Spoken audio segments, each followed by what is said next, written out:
Hello আমার মিষ্টি বন্ধুরা, আশা করি তোমরা সবাই ভালো আছো। আজকে ছিল অশোক ষষ্ঠী, তাই সকাল সকাল ঘুম থেকে উঠে বাবুকে খাইয়ে দাইয়ে স্নানটা সেরে নিলাম, কারণ রান্নাঘরে ঢুকতে হবে আর স্নান করেই রান্নাটা বসাতে হবে। তাই তাড়াতাড়ি করে চুল মুছে, চুলটা যেহেতু ভিজিয়েছিলাম, মাথা ধুয়েছিলাম, তাই তাড়াতাড়ি করে শুকিয়ে নিচ্ছি। আর এই দেখো টিপ আমার হচ্ছে সাজুগুজুর জায়গা। এখন তো সব কিছুই ঢেকে আটকে রাখতে হয়, কারণ পুচকুর জন্য কোনো কিছুই নিচে রাখা যায় না। তাই টিপটা পরে নিচ্ছি, সিঁদুর পরবো। আর এই টিপটা না একদমই বাজে, কি একটা বাজে টিপ কিনে নিয়েছে, মানে বেশি সময় থাকেই না। তো যাই হোক, একটু সাজুগুজু করে নিচ্ছি।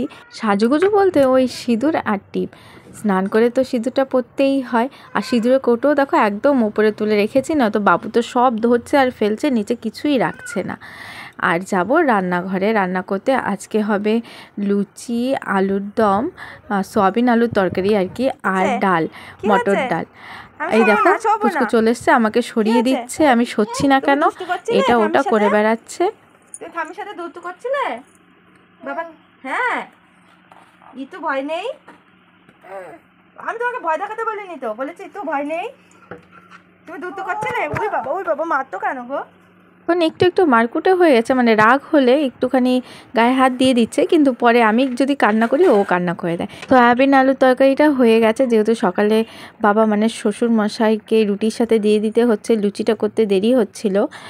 আর করে নিয়েছি বাবুর জন্য খাবারটা বসিয়ে দিয়েছি, সবজি ভাত। আর দেখো এই যে চিরু নিয়ে ছুটে বেড়াচ্ছে। দেখো চুলাতে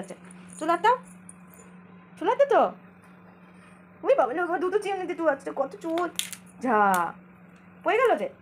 আর দেখো এই মটর ডাল তো ঘেটে গহা হয়ে গেছে। 2-3 বার প্রথমে সিটি দিয়েছিলাম, একদমই শক্ত ছিল। তারপর আবার যেই সিটি দিয়েছি একদম গলে ঘেটে গহা হয়ে গেছে। এই যে আমার শাশুড়ি মা বসে আছেন।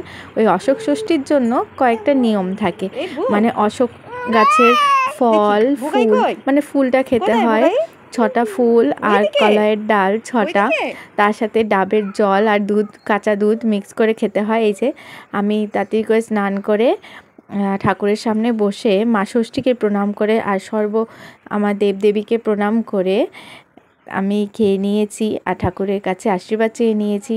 ভগবান যেন আমাদের সবাইকে ভালো রাখে, তোমাদেরকেও ভালো রাখে, আর আমাদের সাথে থাকে, পাশে থাকে যেন।